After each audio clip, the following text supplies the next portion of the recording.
This video is sponsored by Card Kingdom. If you click on the link in the description below, it'll take you to their store and they'll know I sent you there.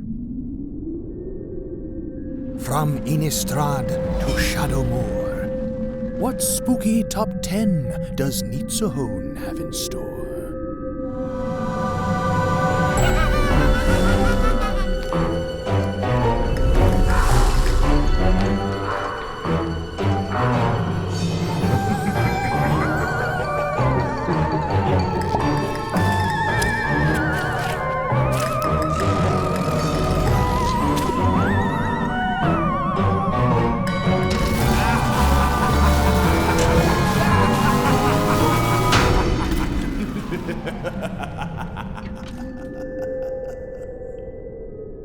Hello everyone, I'm Nitsuhone, and it is Wednesday, so that means it's time for another MTG Top 10. All October long, my MTG Top 10s are Halloween inspired, and this is the fifth one for the year of 2019.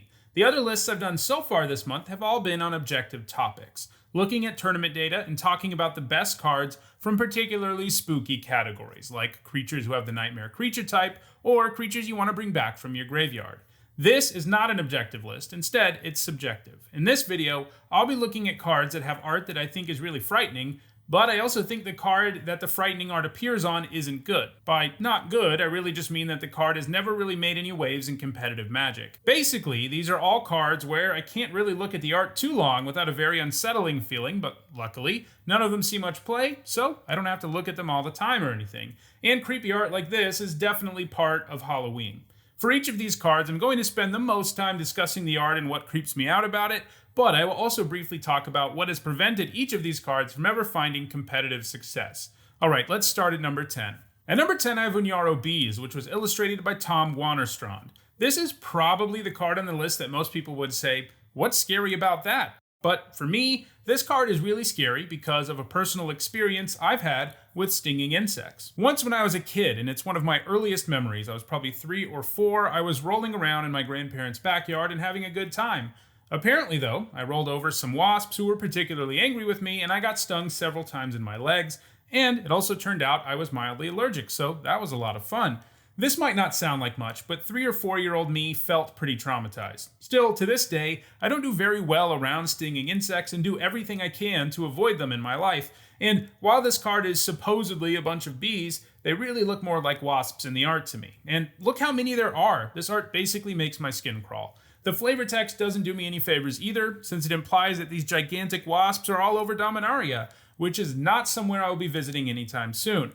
The good news is that it isn't particularly good, so, like all the cards on this list, I don't have to look at it very often.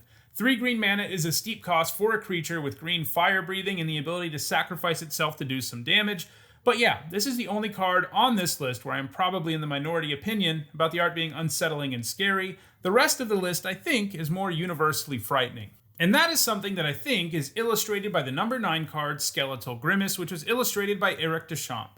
One of the cards that my editor and animator, Mike, animated for the introduction to these Halloween MTG Top 10s. The art here is pretty terrifying, depicting some guy on Innistrad who, while living, had the skin on his face peeled back to reveal his skull, which has been contorted into a rictus grin.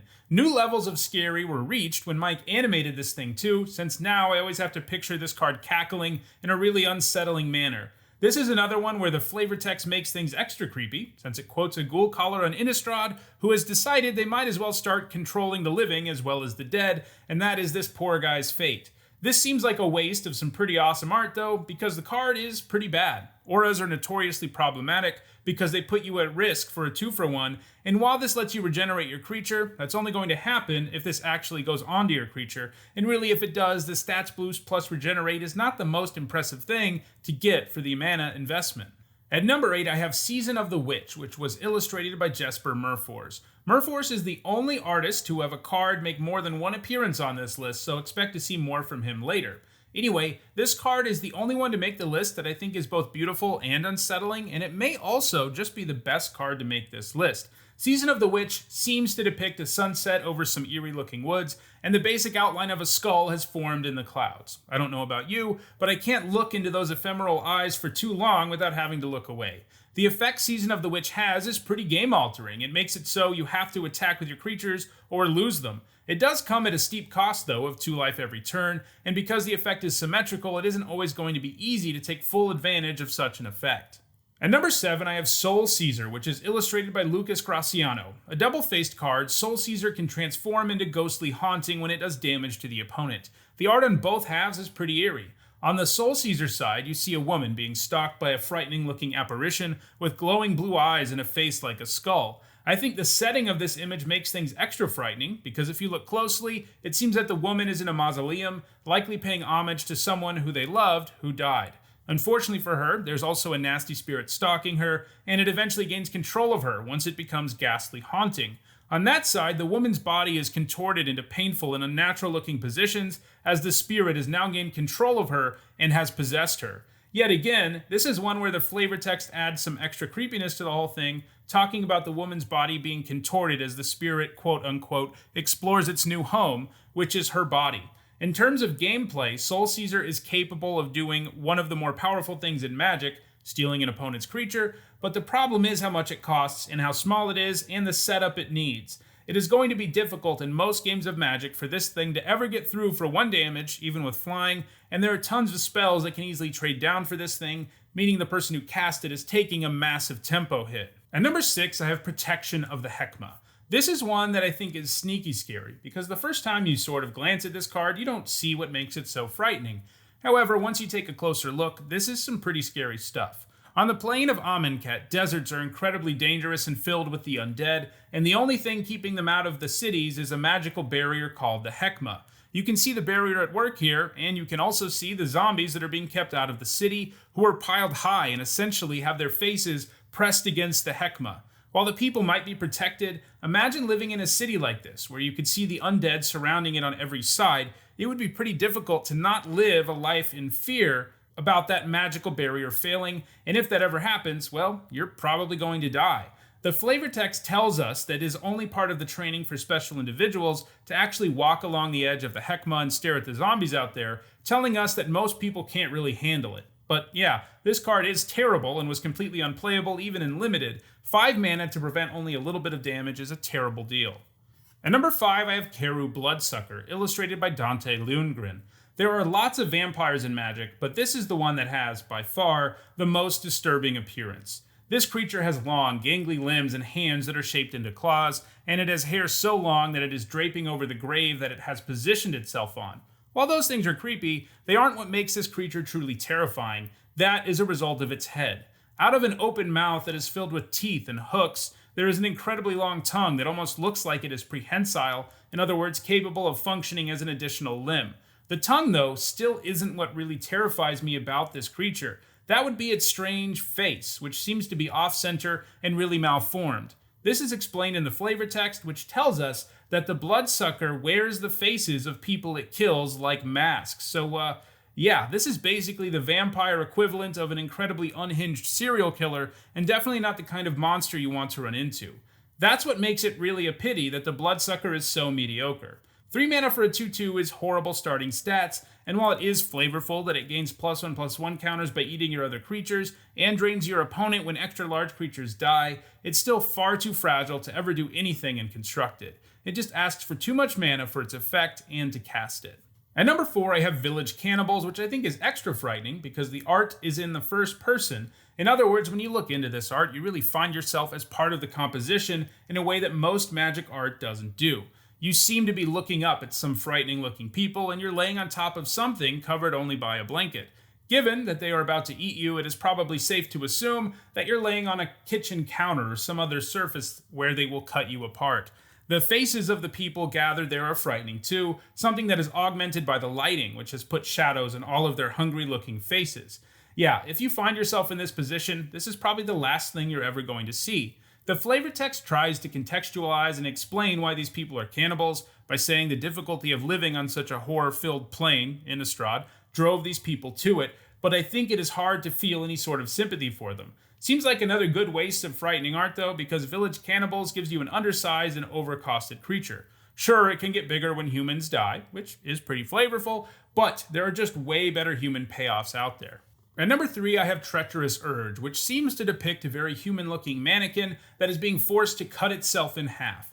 This image is really unsettling already, but I think we can make some assumptions about this mannequin that take things to the next level. Unlike a lot of the cards on this list, we don't have any flavor text to fill us in on what exactly is happening, but based on what this card does and its flavor, I have a theory as to what this card depicts. Since the card steals a card from your opponent's hand and lets you gain control of it as a creature before you have to sacrifice it at the end of turn, I think it is safe to say that this mannequin used to be a regular person, but a spell like Treacherous Urge gained control of it and then forced it to saw itself in half, or sacrifice it as the spell does.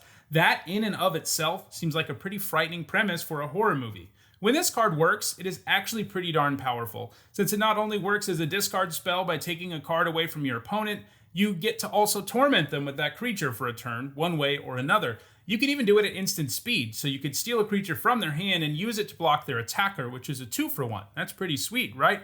Well, yeah, but the problem is cards like this don't always work and are hugely dependent on your opponent. It becomes completely useless if your opponent has no creature cards in their hand, and since this costs 5 mana, that's going to be the case far too often for this to be any good. At number 2, I have The Fallen, which, like Season of the Witch, was illustrated by Jesper Murfors, who illustrated a lot of cards in Magic's early days that have scary art. The Fallen depicts a zombie, at least that is the creature type it was given retroactively, but this zombie is extra creepy. It has its face contorted into a sickening rictus grin. By the way, whoever thought I would use rictus grin multiple times in an MTG top 10. Anyway, that sickening grin combines with other facial features that almost make you feel like you can see the skull under this zombie's flesh, including hollow and dark eyes that are glowing red. It legitimately creeps me out to spend too much time looking into the eyes of this scary guy. The flavor text fills us in on his backstory some. Apparently, he was a wizard of some kind whose magic backfired and made him into this frightening creature. The Fallen isn't particularly good though. A 4-mana 2/3 is bad, and was even bad in the early days of Magic when this was originally printed. And sure, he has sort of a cool ability since he can damage people continuously if he's damaged them before, but how often is he really going to do damage as a 4-mana 2/3 with no evasion? Not very often. And at number 1, I have Skin Invasion, illustrated by Nils Ham.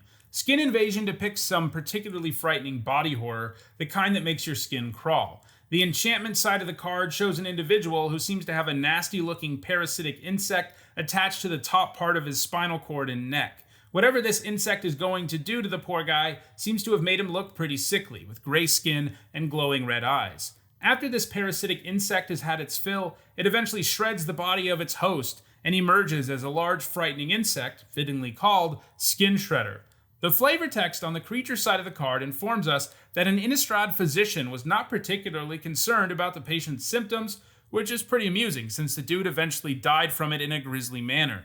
The flavor on this card is really fun, but the art, especially on the Skin Invasion side, is hard to look at. What this card does is flavorful, but it is also kind of hard to get good value out of it. Making your opponent's creature attack can be nice in ideal situations, but there will be plenty of times where putting this on your opponent's creature makes no real difference because you can't block and take the creature down and get that Skin Shredder out of it. For example, if the creature's too big or has evasion, you're just not going to be able to do anything with Skin Invasion. Well, that does it for this MTG Top 10. In the comments, let me know what piece of Magic art you find particularly scary. Also, do me a favor and like and share this video so more people can see it. If you want to see future MTG Top 10s, don't forget to subscribe. And if you want to see MTG Top 10s from the past, check out the playlist, which you should see on your screen shortly. Also, if you enjoy the channel, consider becoming a patron on Patreon. Any contribution is appreciated, and you'll be helping me to continue to improve the channel. Thanks for watching.